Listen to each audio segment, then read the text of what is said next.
Buenas tardes, buenas noches, amados hermanos. Bienvenidos nuevamente a Estudios Bíblicos. Vamos a ver clase anterior. Estamos en el libro del Evangelio de Lucas, nuestro hermano Agustín Afonso. Capítulo 18. Vamos a ver ese momento en que el joven rico se va y se voltea y se va triste porque tiene muchas posesiones al oír la respuesta de Jesús de que vendiese todo lo que tenía y se lo diese a los pobres para que alcanzara la perfección y hacer tesoros en los cielos. Entonces, luego Jesús hace un comentario en el 24, que fue, ahí empezó la clase del día de ayer, dice el 24, al ver que Jesús se había entristecido mucho, dijo, cuán difícilmente entrará en el reino de Dios los que tienen riquezas. Entonces, para Jesús, y se lo está diciendo con toda seguridad, aquellos que tienen su corazón puesto en la riqueza, les es muy difícil entrar en el reino de Dios, porque sabemos lo que había dicho él antes, que no se puede amar a dos señores, porque siempre aborrecerás al otro. En este caso no podemos amar al dinero y también a Dios. Verso 25. Porque es más fácil pasar un camello por el ojo de una aguja que entrar un rico en el reino de Dios. Entonces, eh, comentaristas bíblicos hablan de que las casas tenían las puertas en forma de aguja, quizás también la puerta de la ciudad en forma de aguja, pero era muy difícil pasar el camello por allí. Inclusive es, era para que ellos vieran la realidad con una pequeña comparación, con una pequeña parábola, por decirlo así, de que era muy difícil, o sea que más fácil era pasar el camello, aunque pareciese imposible. El 26 dice, y los que oyeron esto dijeron, ¿quién pues podrá ser salvo?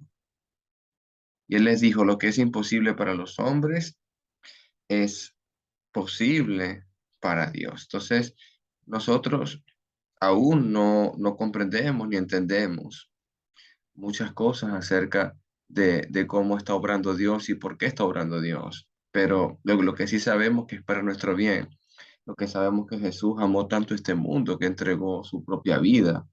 Y eso es lo que vamos a ver a continuación en la clase de hoy, que Jesús va a declarar lo que va a hacer. Él va a una muerte. Él va a entregar su cuerpo por todos nosotros. Y Pedro le dijo, he aquí nosotros hemos dejado nuestras posesiones y te hemos seguido. Él les dijo en el 29, de cierto os digo que no hay nadie que haya dejado casa, padres, hermanos, mujeres e hijos, que por el reino de Dios, que no haya de recibir mucho más en este tiempo y en el siglo venidero, la vida eterna. Entonces, Pedro eh, te da una respuesta como esa respuesta de Nicodemo, quizás como quien siendo viejo puede entrar nuevamente en el vientre de su madre, o una respuesta como la samaritana, no tienes el balde ni cuerda para sacar el agua. O sea, hasta Pedro está diciéndole lo que está pasando desde su corazón. O sea, a dónde, lo hemos dejado todo.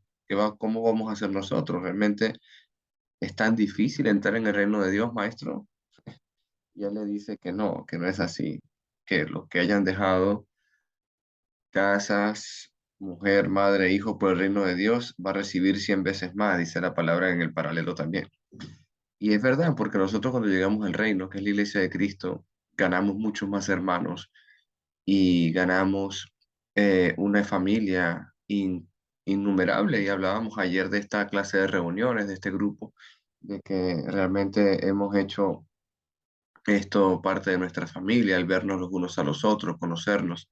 Y eso es lo que hace Jesús. Nos ha dado muchísima familia, muchos hermanos en Cristo. Entonces, eh, y luego Jesús nos promete, aparte de todas estas bendiciones, la vida eterna.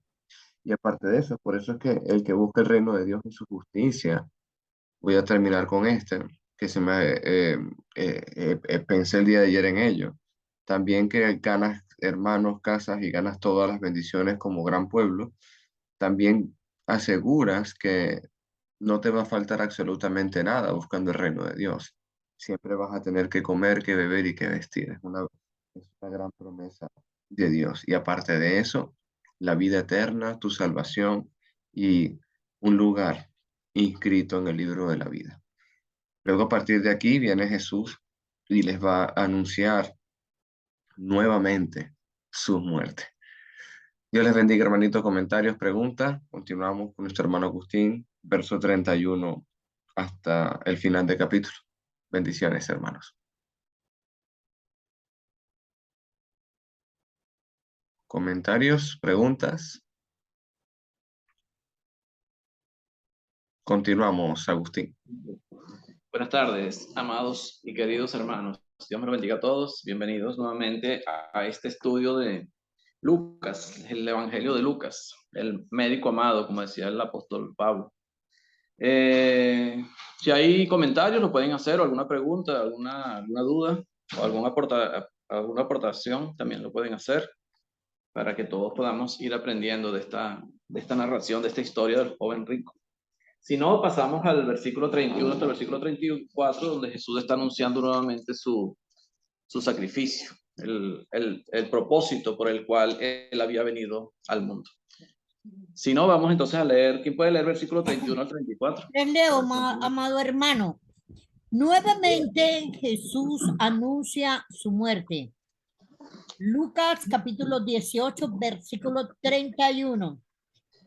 Tomando Jesús a los 12, les dijo: he aquí subimos a Jerusalén y se cumplirán todas las cosas escritas por los profetas acerca del Hijo del Hombre, pues será entregado a los gentiles y será encarnecido y afrentado y escupido, y después que le hayan azotado, le matarán, mas el tercer día resucitará. Pero ellos nada comprendieron de estas cosas, y esta palabra les era encubierta, y no entendían lo que se les decía. Amén. Amén. Vamos a empezar con los comentarios sobre esta lectura que hizo nuestra hermana Alex. ¿Quién puede aportar algo? ¿Qué es lo primero que observa en esta narración de Lucas acerca del ministerio? ¿Qué es lo primero que le llama la atención? Bueno, hermano, a mí particularmente me llama la atención porque muchas veces nosotros decimos, pero ¿por qué los discípulos no llegaron a creer o se sorprendieron cuando Jesús resucitó? Sí, Jesús se lo dijo muchas veces, incluso aquí se lo está diciendo aún antes, siempre se lo venía diciendo, pero aquí se lo está recalcando, se va a cumplir lo que decían los profetas, ¿verdad? Y efectivamente ellos tenían conocimiento de los profetas porque ellos tenían la antiguas escrituras y aquí Jesús se los está afirmando y para nosotros de pronto se nos hace como que, oye, pero ¿por qué no creyeron? Pero realmente si nosotros nos ponemos en las sandalias de los discípulos, tenemos que entender que se les hacía sumamente difícil, porque era algo que no tenía lógica, pues lógica humana, pues. Y por eso, aquí, aunque aquí dice que la palabra le era encubierta, y a pesar de que como digo, los profetas ya esto estaba profetizado, inclusive, de que iba a ser escupido, escarnecido, azotado. En el libro de Isaías que encontramos eso, pues, se les hacía muy difícil. Y ahora, y uno tiene que entender que si nos encontramos en ellos, tenía que ser así, pues era algo que no, muy difícil de entender porque no tenía lógica, pues era algo que iba a ser sobrenatural. Aunque hay algo también importante porque Jesús había resucitado a Lázaro, ¿eh? Pero que lo hiciera él era algo que no lo podían entender. Gracias. Gracias, hermanita. Hermano, Diga, hermano Iván. algo que me llama la atención es cómo ellos, esto sería, se lo dijo varias veces de este caso, ¿va? Ahora yo me voy y trato de entender, porque lo mismo le dijo al apóstol Pablo. Jesús llama a los 12, le dice. Entonces a los 12, sin Pablo ahí, ¿verdad? Pero Pablo lo repite con una contundencia. Qué bien aprendió esto, Pablo. Lo que a mí me gusta de Pablo, que fue una forma de predicar que él tuvo, pues, y que enseñaba de esto. Y hay un momento que me gusta también porque dice que muchas personas, incluso los falsos maestros, no creían que fuera apóstol. Pero él dice, yo no me he enseñado a nadie de ustedes, yo lo aprendí directo de Jesucristo. O sea, que hay una diferencia, pues, si nosotros notamos, por ejemplo, en 1 Corintios 15, él habla muy bien ahí y dice, incluso si ustedes no recuerdan esto, les dije a los corintios, ustedes no van a ser salvos si no lo recuerdan. O sea, que le hace una promesa, les dice, pues, si ustedes no pueden retener esta palabra, imposible que sea, y con qué contundencia. Y cuando yo veo que aquí en los 12, y le está diciendo lo mismo, pues, lo azotarán, lo matarán, al tercer día resucitará, ahí está, pues, y va a salir al tercer día. Prácticamente, entonces la pregunta mía es, o la forma de pensar de Dios, ¿por qué? Porque Pablo no le costó entender este proceso que dice. Y porque los apóstoles sí, o sea, ellos estaban prácticamente en la acción. Y yo, por ejemplo, me pongo a pensar, pues, incluso comparando a Pablo con estos 12, él tenía más, era más apegado a la ley. Incluso él dice, si quieren competir conmigo, yo soy esto, papá, y es su lista de todo lo que él era. Entonces, aquí eso es lo que me llama la atención. ¿Cuál era la diferencia que tenía entre estos y Pablo, que realmente que no, y como que Pablo lo entendió muy bien. Y la otra cosa que me gustó, porque él en casi todas las predicaciones que hace lo repite, esto y esto. O sea, no complicaba mucho el evangelio. Yo le bendiga, hermano. Amén. Amén. Agustín, Dígame. aquí, bueno, lo que me llama la atención es que en el Evangelio de Lucas, yo no sé si él solamente registró solamente un solo anuncio, pero en el Evangelio de Marcos y en Mateo, dos anuncios, Sí. dos. Pero en Marcos y Mateo estaba viendo ahora mismo y tres veces Jesús anuncia su muerte, pero lo que más me llama la atención es que lo hace justamente después de la confesión de Pedro, de que tú eres el Cristo, tú eres el Mesías, el Hijo de Dios, y en Mateo 16, luego viene a continuación lo que es el primer anuncio de su muerte. Y en Marcos 8 también, después de la confesión de Pedro, él le dice el primer anuncio de su muerte. Pero como que Jesús esperó ese momento, ¿no? De que los discípulos supieran bien realmente quién era Jesús, para él decir esas palabras, de que, vale, yo soy Emmanuel, yo soy el Cristo, el Mesías, el Salvador del mundo, pero tengo que morir en una cruz. Y ahí es cuando no entendieron. Y inclusive en la ascensión, de Hechos capítulo 1, no sabían, porque estaban preguntando si restauraría el reino de Israel en ese tiempo. Pero bueno, más adelante, como dice nuestro hermano Iván, llegaron al entendimiento pleno, gracias al Señor. Ese es mi comentario. Porque nosotros sí creemos en esto y lo podemos no entender, pero por lo menos lo aceptamos.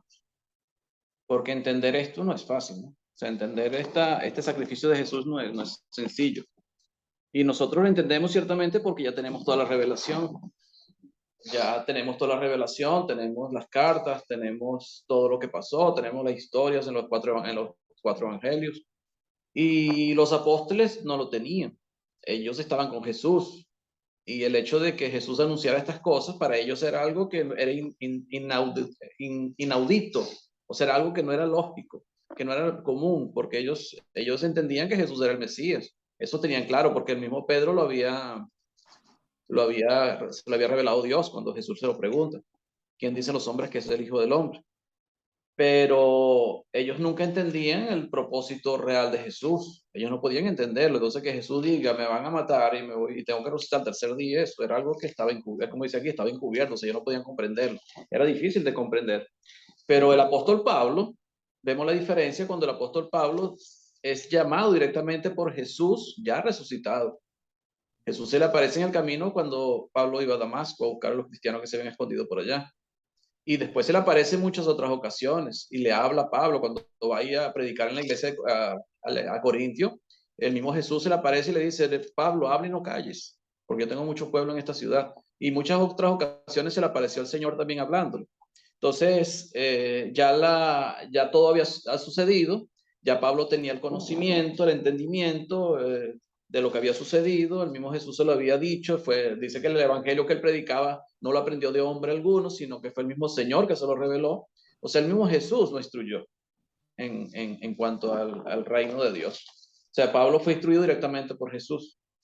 Esa es la diferencia entre los apóstoles. Los apóstoles tuvieron que pasar todo el proceso hasta entender. Después los apóstoles entendieron todo. Después que llegó el Espíritu Santo en Pentecostés, ya los apóstoles entendieron y comprendieron y supieron lo que eran las profecías, entendieron lo que eran las profecías, todo lo que se ha hablado acerca de Jesús. ¿Qué es lo que le está diciendo acá? Cuando él anuncia, dice, tomando Jesús a los 12, porque la preocupación que tenía Jesús es que los 12 entendieran esto. Esto no era una información para todo el mundo, era para los apóstoles solamente. Él estuvo 3 años con ellos, enseñándoles, instruyéndoles, ¿verdad? Acerca del reino de Dios, acerca de la misión que él tenía. Pero claro, para ellos era difícil entenderlo. Y para nosotros, si nos hubiéramos puesto, como dice la hermana, en la sandalia de estos apóstoles, también hubiera sido difícil para nosotros entender esto. Claro, ya hoy como tenemos toda la revelación, se nos hace más sencillo, más fácil. Hermano, Y les dijo, dime. En el Evangelio de Lucas, Jesús anuncia 3 veces que va a morir. En el Mateo, en Lucas 9, En Lucas 9 21 anuncia. Después vuelve en el mismo Lucas 9, en el 43, sí, y ahora en este. Sí, eso es lo que íbamos a anunciar. Es lo que íbamos a anunciar, lo que íbamos a leer. Pero el caso es que Jesús ya les había anunciado a ellos esto, ¿verdad? Dígame, hermano Iván, ¿iba a decir algo? solo que, hermano, yendo un poquito atrás, y me recordó también por lo que dijo el hermano Alejandro, los apóstoles, ellos ya reconocían a Cristo como Dios. Tú eres el Hijo del Dios viviente. Y esa parte lo entendían muy bien los judíos. Que cuando alguien decía que era hijo de Dios, se declaraba, era Dios. Entonces, eso lo habían comprendido bien. Y que si usted vemos ahí que si el rico reconoce eso, porque eso era lo que le faltaba. Ya tenés todo cumplido. Entonces, se veía que era poco lo que le faltaba, tenía que reconocerlo como el Hijo de Dios. Entonces, vemos que todavía por eso en cierto momento, hermanos, el entendimiento no es fácil este conocimiento espiritual, no es fácil de obtenerlo, o sea, no es fácil. Pues imagínense que, vaya, por ejemplo, nosotros estudiamos todo lo que es el Antiguo Testamento, lo leemos, lo volvemos a leer, digamos, los judíos continúan leyéndolo, pero el mismo Pablo dice que hay un velo que les cubre la frente, y que ese mismo velo, ¿no? Y que hoy ese velo representa a Cristo.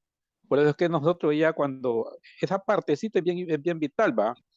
Y cuando nosotros llevamos el evangelio, esa partecita de quitar el velo, que Cristo haga porque ese trabajo ya no nos corresponde a nosotros.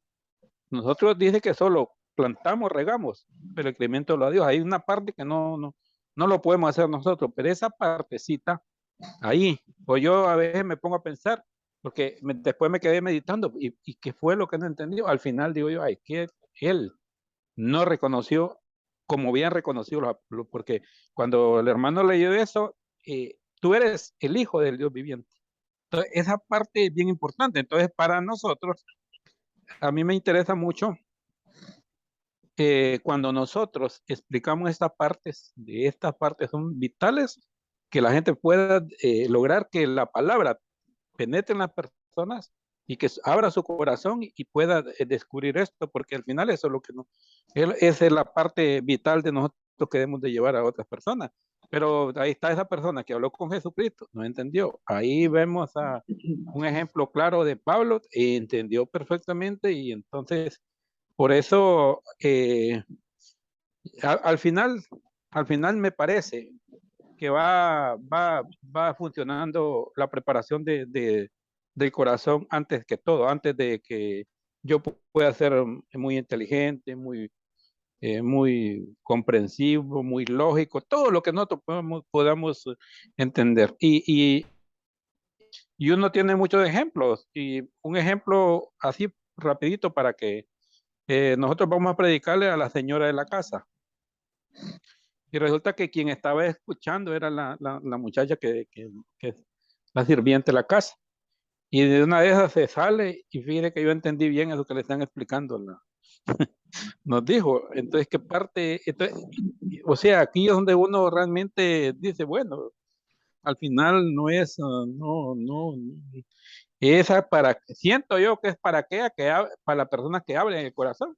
Y yo solo me acordé del ejemplo de Lidia. A Lidia no le estaba diciendo esto, pero ella estaba escuchando. Entonces, qué importante es que la persona pueda abrir más que su mente, su entendimiento, su inteligencia, no que su corazón. Y eso es que uno no sabe, e incluso a mí me gusta porque cuando hay mucha gente que trata de como salir con las palabras y todo eso, pero cuando se habla entre más sencillo, por ejemplo, dice Pablo, yo no llegué con grandes palabras, sino que, ¿por qué? Porque la clave está que sea entendible para que lo que está con frente a uno y lo que están alrededor y hasta donde se alcanza a oírle. Que Dios le bendiga más. Amén. Gracias, hermano Iván.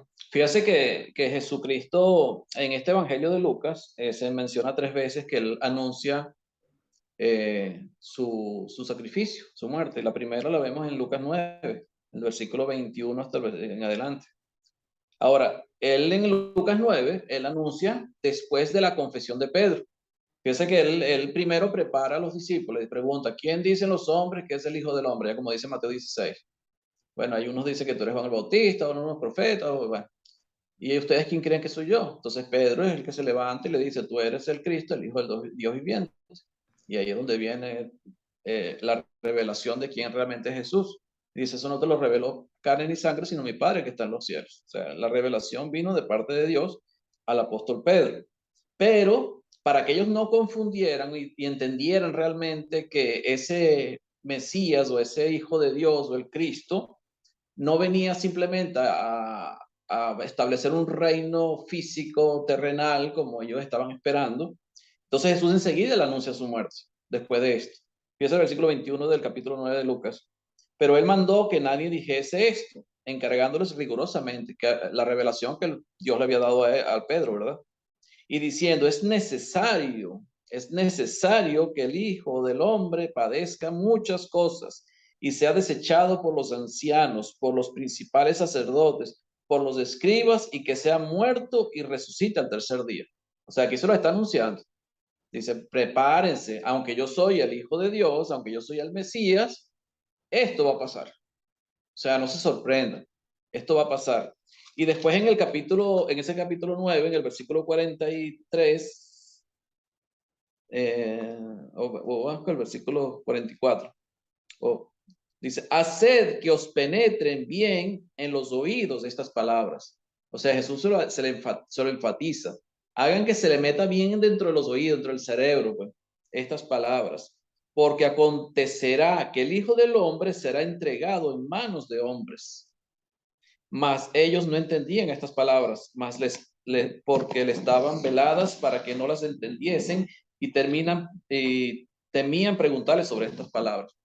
Estaban veladas, ¿por qué? Porque ellos no podían comprender eso. O sea, bueno, tú eres el Mesías, tú eres el Hijo del Dios viviente, ¿cómo vas a ser entregado en manos de hombres para ser muerto, para ser torturado? Porque eso lo que hicieron con él. ¿Cómo era posible? No podían entenderlo. Dime, Alejandro. Sí, me llama la atención, Agustín, de que Jesucristo en el primer anuncio, él se declara: yo soy ese Mesías, por la confesión de Pedro, y le dice: tengo que morir. Va a la transfiguración, sube a la transfiguración, y se aparecen Moisés y Elías, y está él. Y se escucha la voz del cielo: este es mi hijo amado en que tengo complacencia. Y le vuelve a anunciar la muerte: tengo que morir. Entonces, y ahora, después que el joven rico le dijo la vida eterna, cuán difícil es entrar. Para Dios no hay nada imposible.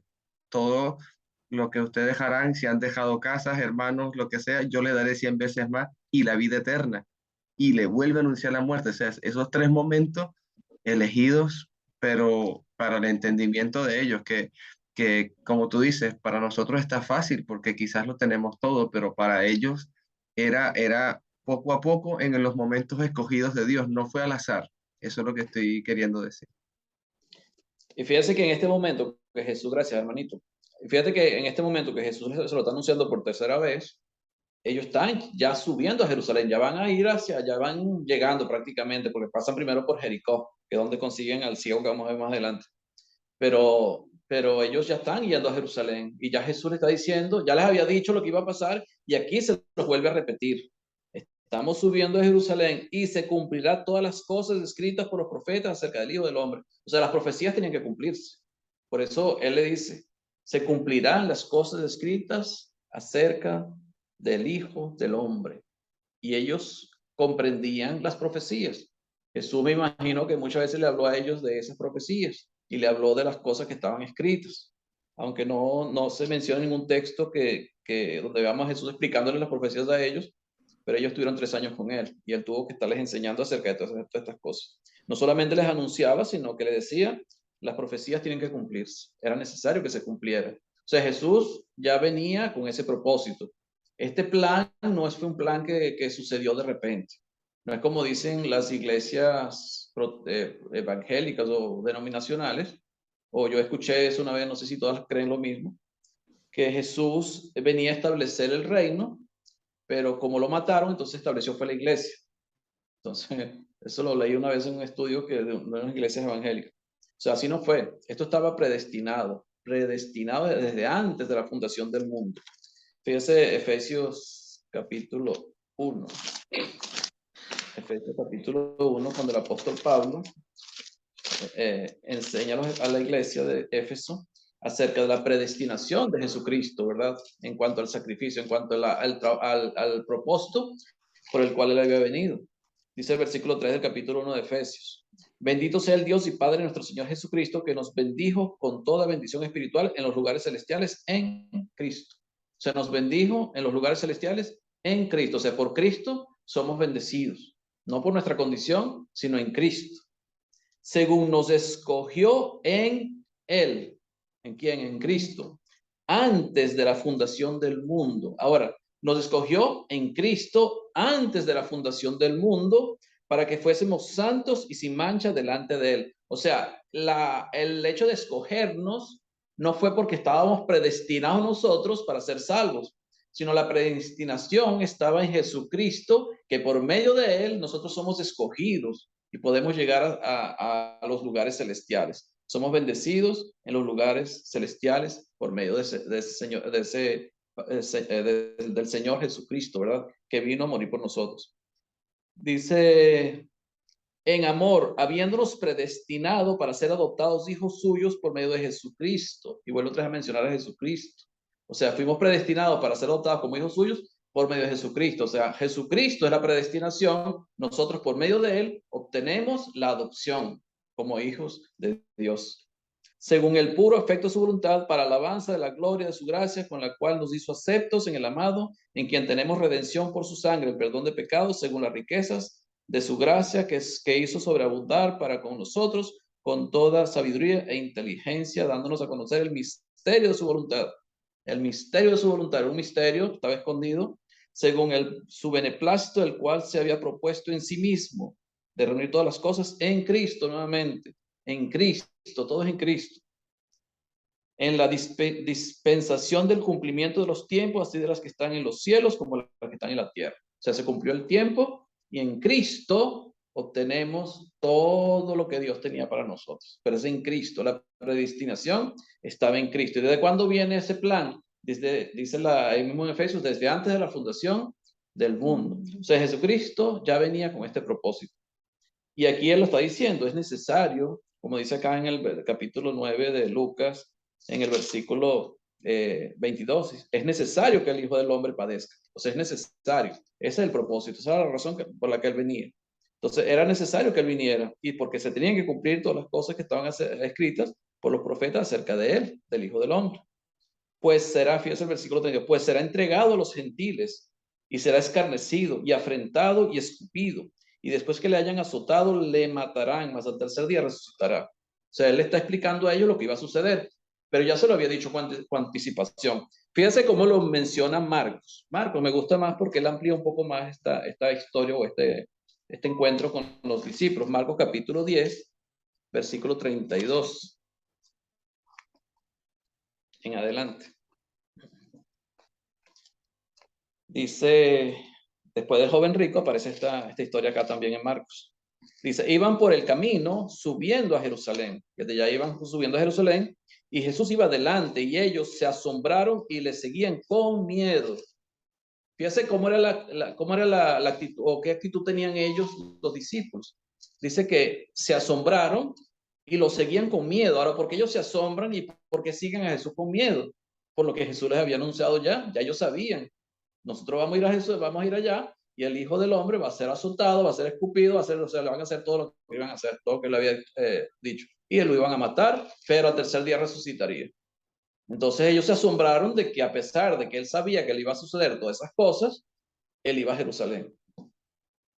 Y ahí cuando Jesús le dice, es necesario, aquí como dice Lucas, es necesario que se cumplan las profecías. O sea, yo voy allá porque es necesario que se cumplan los que los profetas escribieron acerca del Hijo del Hombre. Es necesario, esa era la razón por la que yo estoy en el mundo. Pero ellos se asombraron, ellos no entendían la razón, no entendían por qué Jesús tenía que hacer esto. Ellos no lo podían entender. Eso iba adelante y ellos se asombraron y le seguían con miedo. Entonces, volviendo a tomar a los 12 aparte, cuando Jesús se dio cuenta de su miedo, de su sorpresa, les comenzó a decir las cosas que le iban a acontecer. O sea, yo no voy allá para que me capturen y me maten. Yo voy a entregarme. O sea, Jesús le está diciendo, esto no va a suceder porque ellos quieren. Esto va a suceder porque yo quiero, porque Dios así lo ha destinado, porque Dios así lo ha planificado. O sea, no es el hombre el que captura a Jesús, no son los gentiles los que se llevan a Jesús a la cruz, es Jesús que se entrega a la cruz. Él va con el propósito de entregarse a la cruz, de entregarse a sí mismo para morir. Fíjese que Jesús, él sabía exactamente todo lo que le iba a pasar. Él hace una descripción exacta de todo lo que le iba a pasar. Dice, he aquí, subimos a Jerusalén y el Hijo del Hombre será entregado a los principales sacerdotes y a los escribas y le condenarán a muerte y le entregarán a los gentiles. Fíjense cómo Mateo lo dice en el capítulo 20. Mateo 20, porque aquí se especifica un poco más en el capítulo 20, en el versículo 17. Dice, subiendo Jesús a Jerusalén, tomó a sus 12 discípulos aparte en el camino y les dijo, he aquí subimos a Jerusalén y el Hijo del Hombre será entregado a los principales sacerdotes y a los escribas y le condenarán a muerte y lo entregarán a los gentiles para que le escarnezcan. Fíjate, lo entregarán a los gentiles para que le escarnezcan, le azoten, le crucifiquen. Y Lucas dice hasta le escupan. O sea, Jesús sabía exactamente todo lo que le iba a pasar. ¿Quién entregó a Jesús o traicionó a Jesús? Fue Judas, ¿verdad? Judas dice que él entró Satanás en él y él fue a los sacerdotes, a los escribas, a los fariseos y les dijo dónde iba a estar Jesús esa noche para que ellos fueran a capturarlo, porque tenían que capturarlo cuando estuviera solo, porque cuando era seguido por una multitud de personas, no les convenía hacerlo porque muchos creían en Jesús o muchos seguían a Jesús. Entonces, para evitar problemas, ellos querían agarrarlo solito. Pues. Y fue cuando ellos supieron, o él les reveló dónde iba a estar él esa noche, solo con sus discípulos que eran en Getsemaní.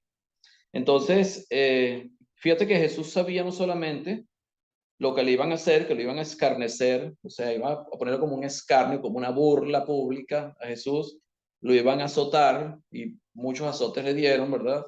Que hasta le rompieron la piel y lo iban a crucificar. O sea, Jesús sabía que lo iban a crucificar. Eso no fue una decisión de Pilato. Eso iba a suceder. Dios tenía el control de eso. Dios sabía que eso iba a suceder.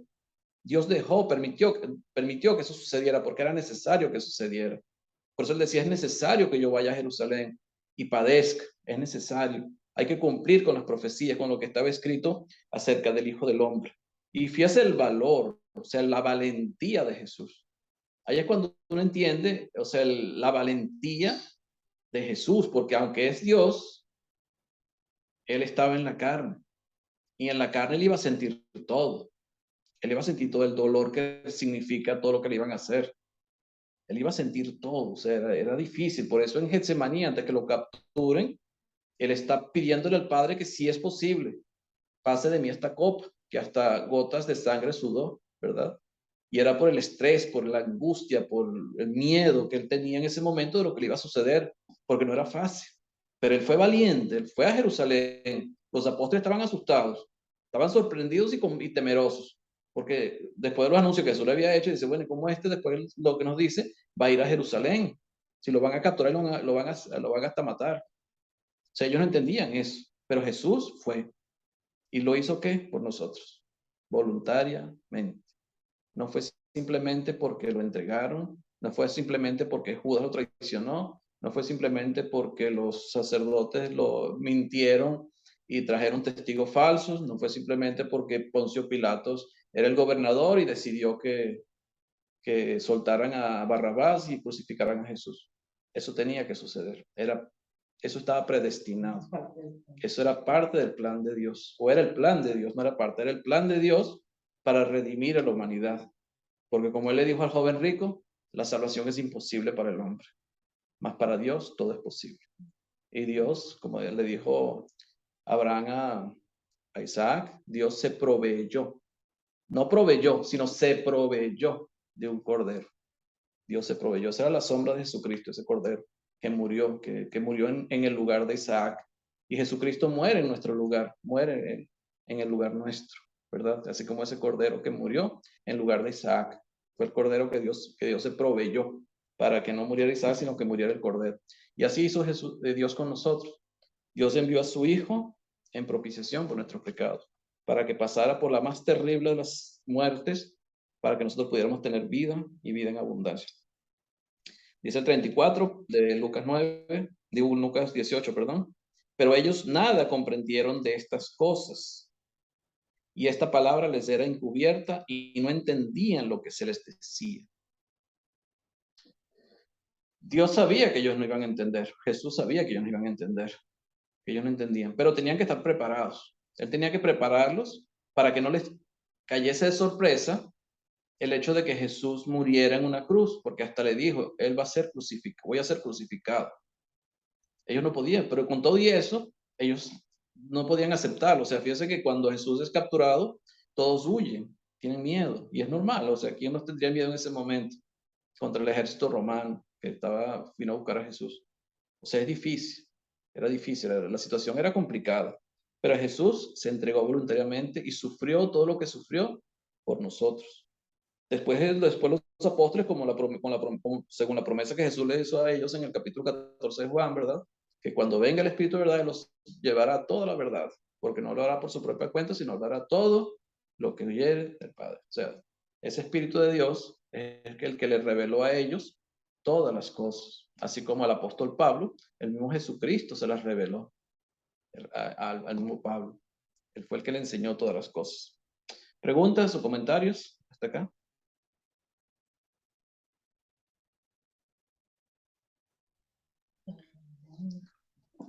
Manito Fidel. How are you, my friend? How are you, mi hermano? Dios los bendiga grandemente.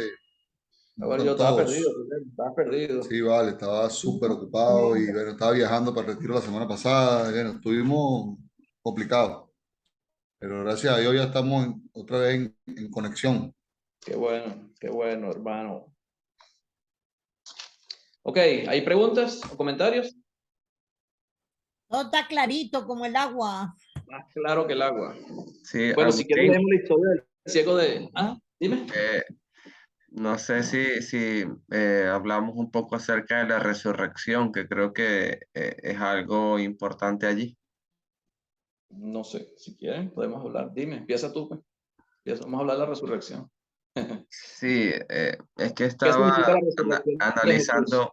analizando un poco ese tema, ¿no? Acerca de cómo Dios en el Antiguo Testamento también levantó al hijo de la viuda de Sarepta, ¿no? Y pensaba en eso, ¿no? Pero también el Hijo de Dios, cuando levantó a Lázaro y resucitó también a a otras personas enfermas que estaban muertas y vivieron.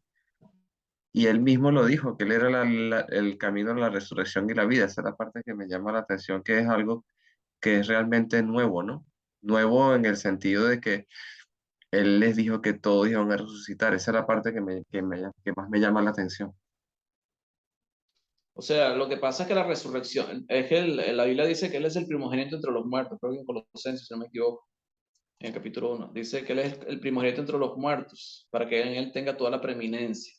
Y eso significa que Él es el primero que ha resucitado. Ahora uno dirá, bueno, pero Lázaro resucitó y resucitaron otros como tú dices.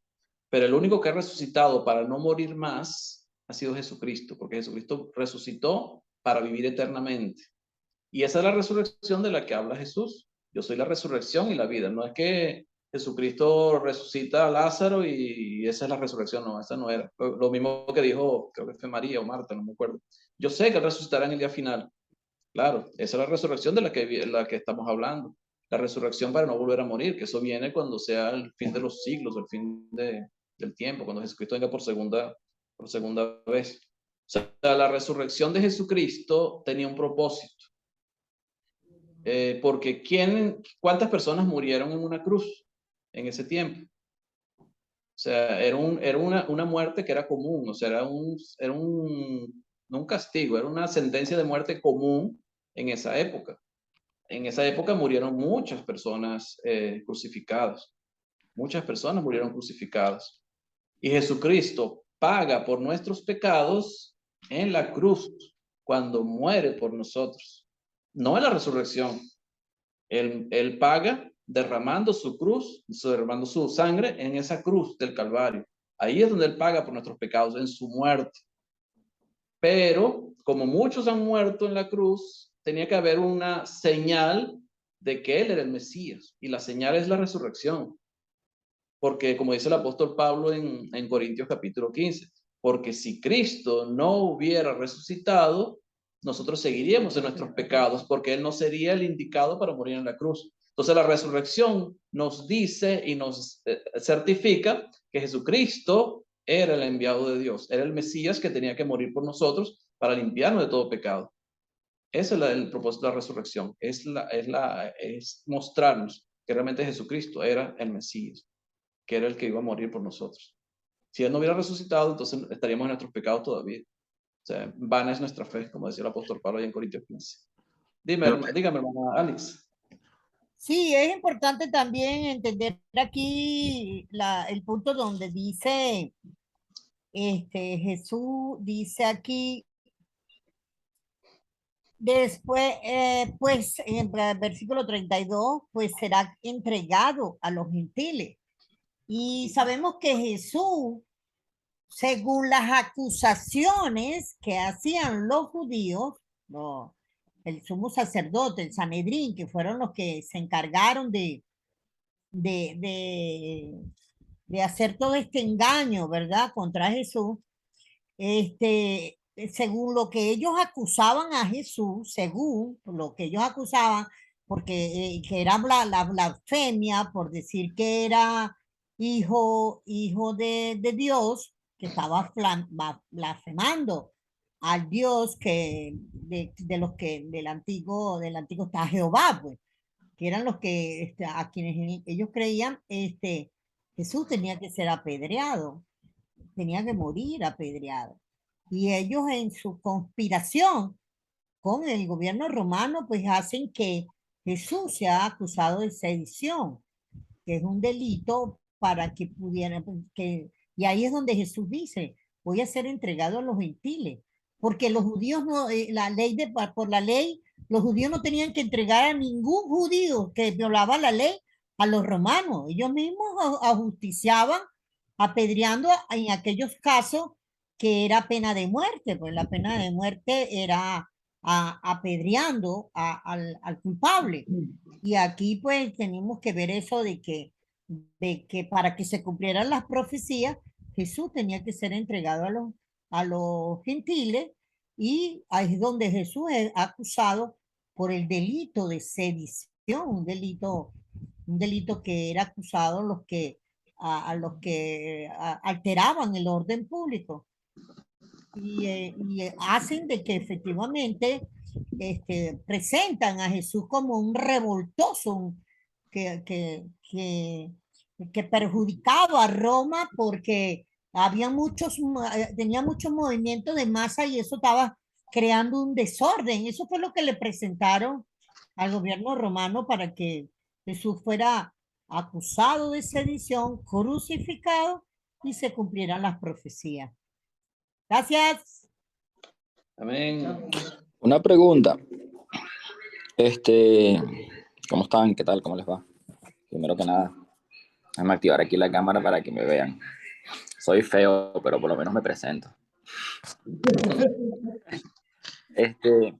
Quería comentar porque me llamó bastante la atención que o sea, lo importante es la resurrección, pero claro, todo el cristianismo y toda la salvación, o sea, la base es el evangelio, que el evangelio fue que Cristo dio su vida por nosotros, fue crucificado, murió, fue sepultado y resucitó al tercer día, ¿correcto?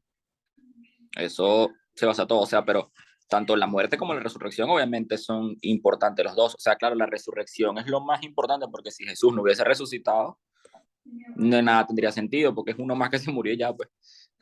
O sea, no tendría ningún sentido, sería como un rey muerto y ya. Pero Jesús no es, Jesús está vivo, Jesús resucitó y la tumba está vacía. Y eso realmente es mirar, o sea, al morir, él muere en la cruz y muere el viejo pacto y también es cuando es ese sacrificio que es de ese cordero puro, que es como el que le sacrifica para que Dios nos perdone, ¿correcto? Y después, al resucitar, obviamente es el milagro principal de que es Dios y de que nos está dando una nueva vida y una oportunidad que nosotros también resucitemos, obviamente para vida eterna, por estar libre del pecado. No sé si estoy confundido o estoy correcto, es que por un momento me confundí. No, es correcto. Es correcto. Ok, thank you very much. Agustín, Dígame. yo quiero aprovechar el momento porque tengo dudas con este pasaje en el de Apocalipsis 20, que habla acerca de una primera resurrección. Y sinceramente no sé cómo es este texto ni cómo abordarlo. Y después que dice en el Apocalipsis 24, vi tronos que estaban sentados en ellos, había recibido autoridades para juzgar, vi almas que aquellos que habían sido decapitados por el testimonio acerca de Jesús, que proclamaban la palabra de Dios. Ellos no habían adorado a la bestia ni a la estatua, ni aceptado la marca en su frente, volvieron a la vida y reinaron con Cristo 1000 años. Esta es la primera resurrección. Versículo 5. El resto de los muertos no volvieron a la vida hasta que se cumplieron los 1000 años. Y luego, bueno, el juicio final en el versículo 11, que habla también de la segunda muerte, que eso sí lo entiendo bien. Pero eso, ¿cómo es ese tema de la primera resurrección? No lo comprendo. Fíjate el versículo 6. Dice, bienaventurado y santo el que tiene parte en la primera resurrección. La segunda muerte no tiene potestad sobre estos, sino que serán sacerdotes de Dios y de Cristo y reinarán con él 1000 años. Fíjese, ¿cuándo la segunda muerte no tiene potestad sobre nosotros? ¿En qué momento?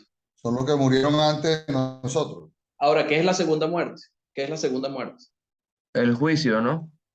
No, la segunda muerte es el castigo eterno. Esa es la segunda muerte. Ujú. Porque la segunda muerte no tendrá potestad sobre nosotros.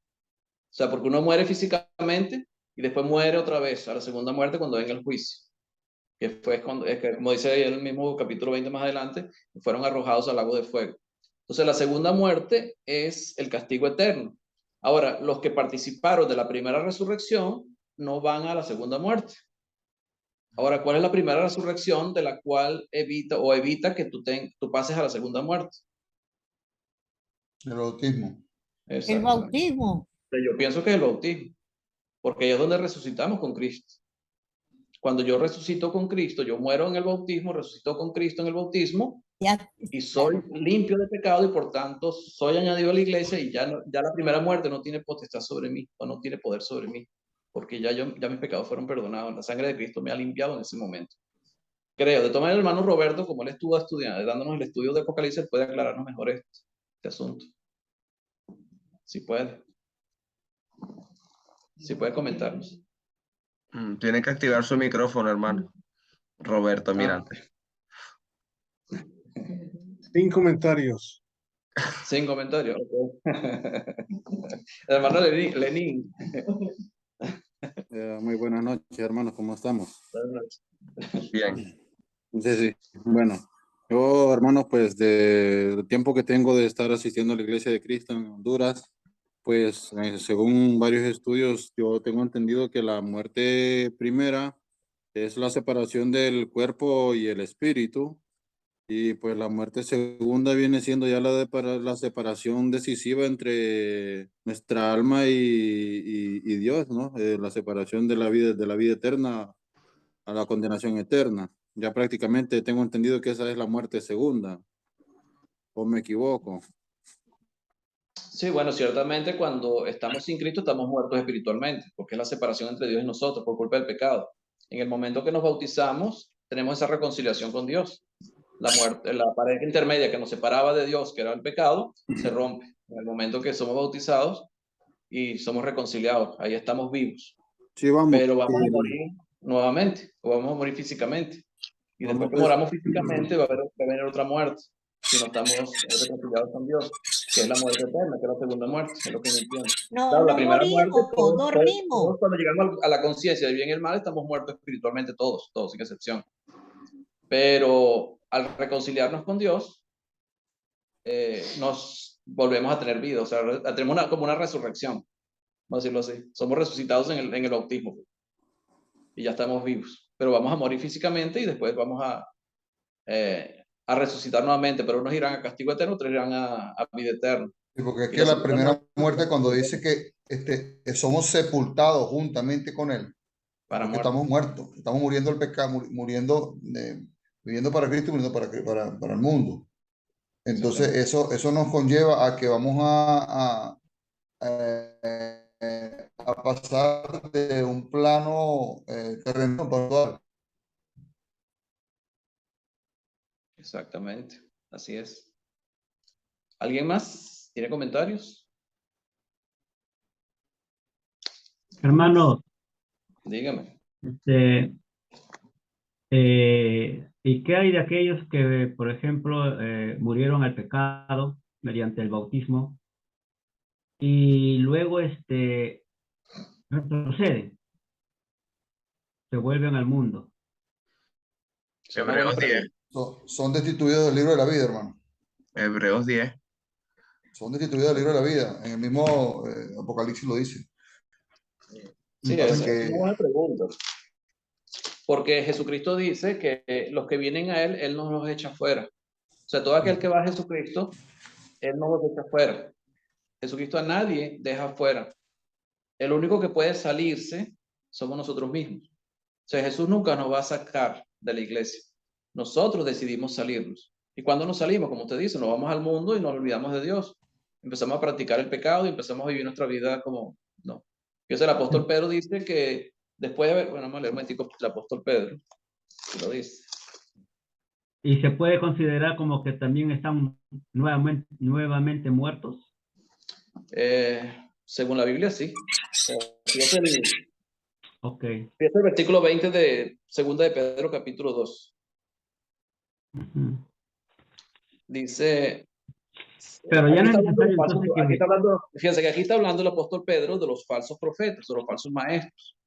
Y esos falsos maestros no eran gente del mundo, eran cristianos, eran de la iglesia de Cristo. Eran hermanos que estaban en la iglesia.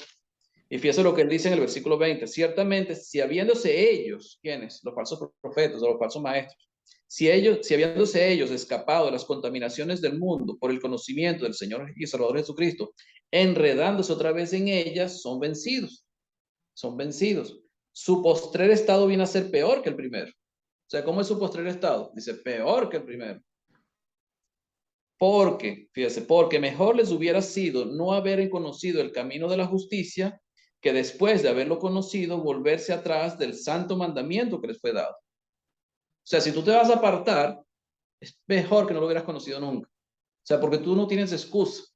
Porque cuando tú tienes el conocimiento de Dios y tú te apartas, ya lo estás haciendo deliberadamente. Hay personas que no buscan a Dios simplemente por desconocimiento, porque no saben o porque, bueno, por lo que sea. Pero cuando ya uno tiene el conocimiento de Dios y se aparta, ya no tiene excusa, o sea, no hay excusa. Por eso es mejor no haber conocido jamás el camino de Dios que después de lo conocido apartarse. Y entonces viene el proverbio, del versículo 22 dice, pero les ha acontecido lo del verdadero proverbio, el perro vuelve a su vómito y la puerca lavada a revolcarse en el cieno. ¿Cómo estamos nosotros cuando somos bautizados? Allá en Apocalipsis habla de los que estaban vestidos de ropas blancas, que eran los que estaban frente al trono del Cordero. Estaban vestidos de blanco, ¿por qué? Porque son limpiados. Es un simbolismo de la limpieza, ¿verdad? Del blanco. Son limpiados con la sangre de Cristo.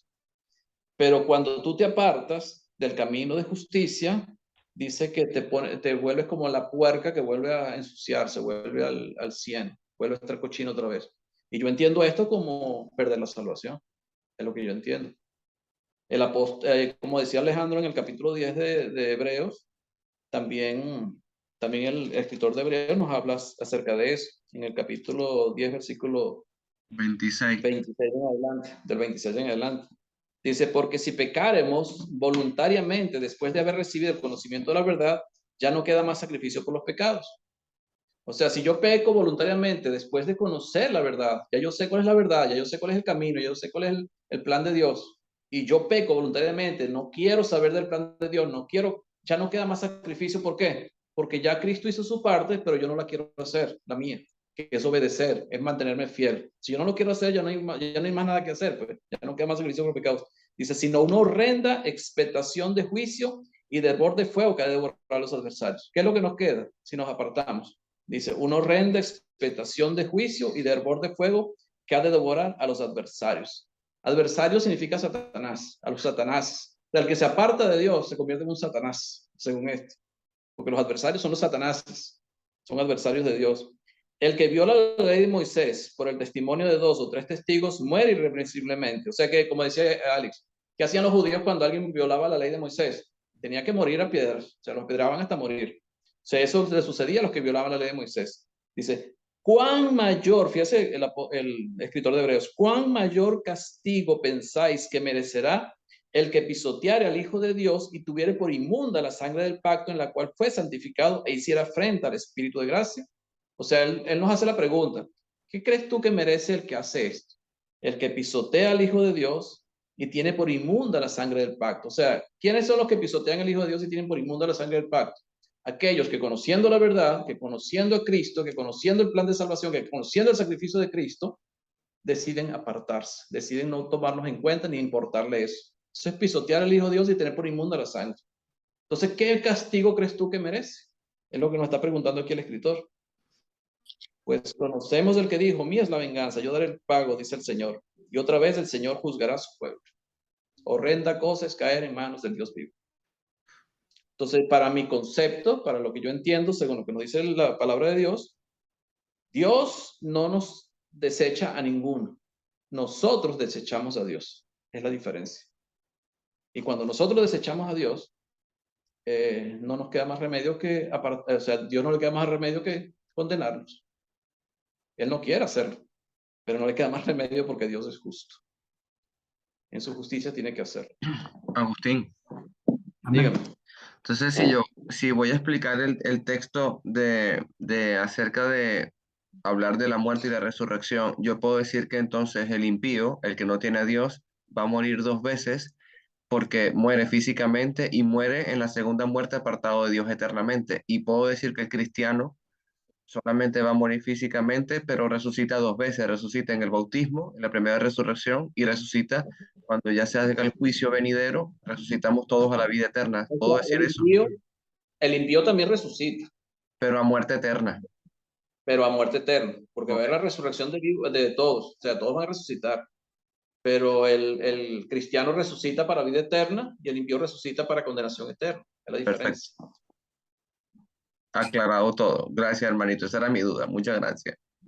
Bueno, hermano, pues podemos comentar también de que cuando el cristiano muere, muere físicamente, pero nuestra alma sigue viva, solo que al morir Dios nos aparta en el Seol mientras espera el tiempo de su venida. Prácticamente no morimos, morimos sí físicamente, pero nuestra alma se mantiene viva siempre, hermano.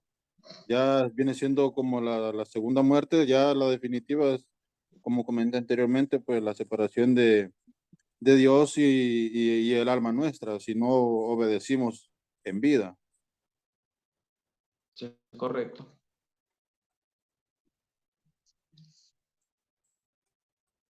Amén. Proverbios 24:16, hermano. ¿Qué dice? Ese es mi comentario.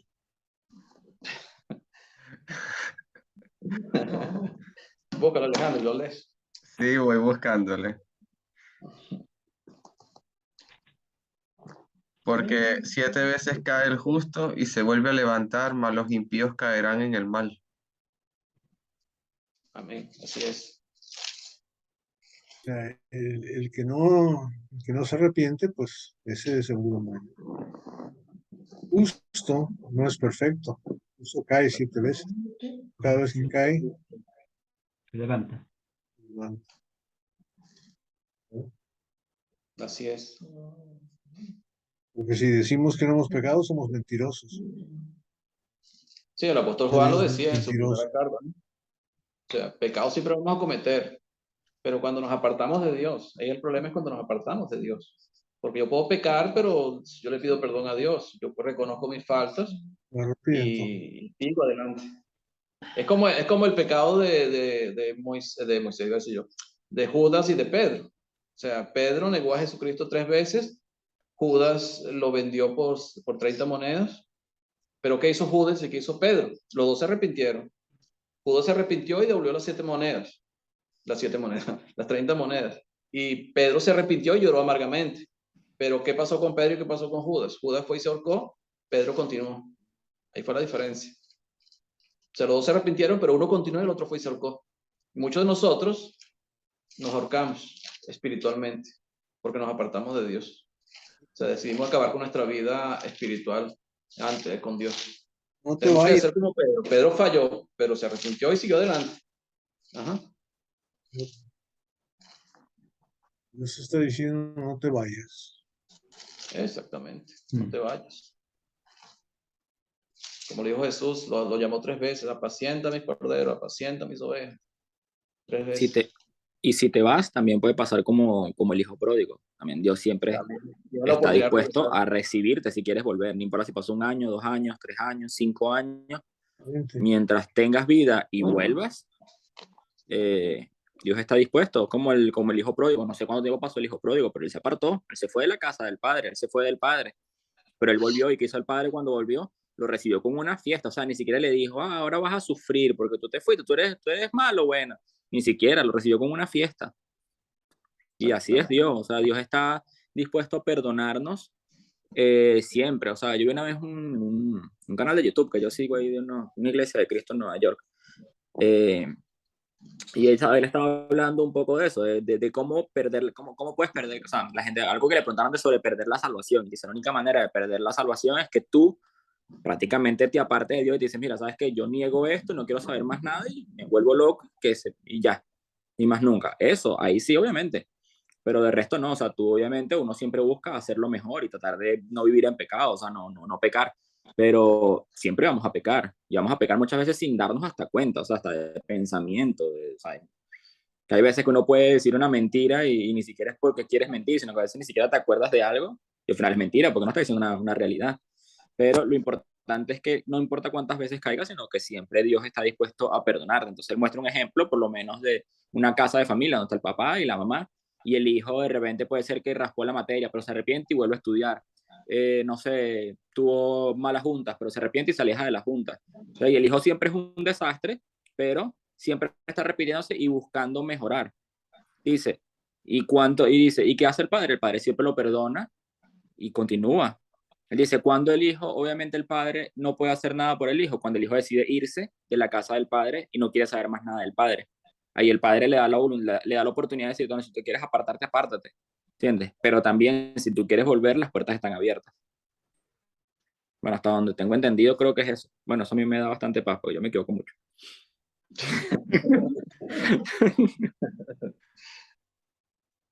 Bueno, hermanos, pues yo tengo un concepto así en cuanto al perdón de nuestro Padre Celestial. Pues sabemos que tenemos a un Padre perdonador, pero a veces también demanda que pongamos de nuestra parte, porque a veces no, vamos, que Jesucristo no es como un paraguas que lo vamos a abrir cada que tengamos un problema o seamos reincidentes.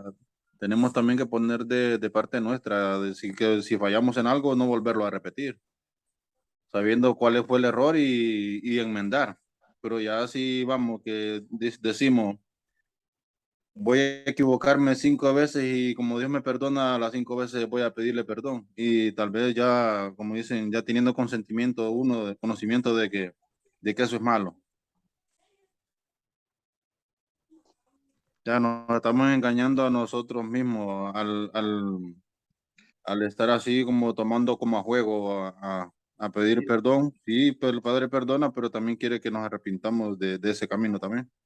A diferencia de un Padre terrenal, Dios conoce los corazones de nosotros, sabe cuando nosotros somos sinceros y cuando no somos sinceros. Es como usted dice, nos estaríamos engañando a nosotros mismos. Sí, Porque el hecho de apartarse de Dios no significa apartarse de la iglesia. Yo puedo reunirme todos los domingos y estar apartado de Dios. Entonces hay que tener cuidado. Claro, Porque Dios conoce. sí. Es por eso cuando el hijo pródigo volvió a su padre lo recibió con los brazos abiertos. ¿Pero por qué? Porque el hijo pródigo volvió arrepentido. Arrepentido, exactamente. Eso es correcto. Quizá el hermano Lenin me hizo acordar de el libro de Judas, verso 3, ¿no? Que esos falsos maestros, que son falsos maestros porque así están catalogados allí, usan la gracia de Dios como un libertinaje. Eso fue donde lo que el hermano Lenin me llevó a pensar un poco. Exactamente. ¿Algo más Bueno, que más añadir? comentarios. ¿Ya qué horas son? Y 20. Y eso no. Hoy 20, no, ahora se nos fue el tiempo. Wow. Yo pensaba que íbamos a ver a Bartimeo, pero no vamos a poder ver hoy. ¿Algo más que añadir, Agustín? No. Hermano Roberto, Estamos ¿o bien. alguien más? Si no hay más preguntas o más comentarios. Nada, vamos a parar entonces aquí, hermanitos. Seguimos ya la próxima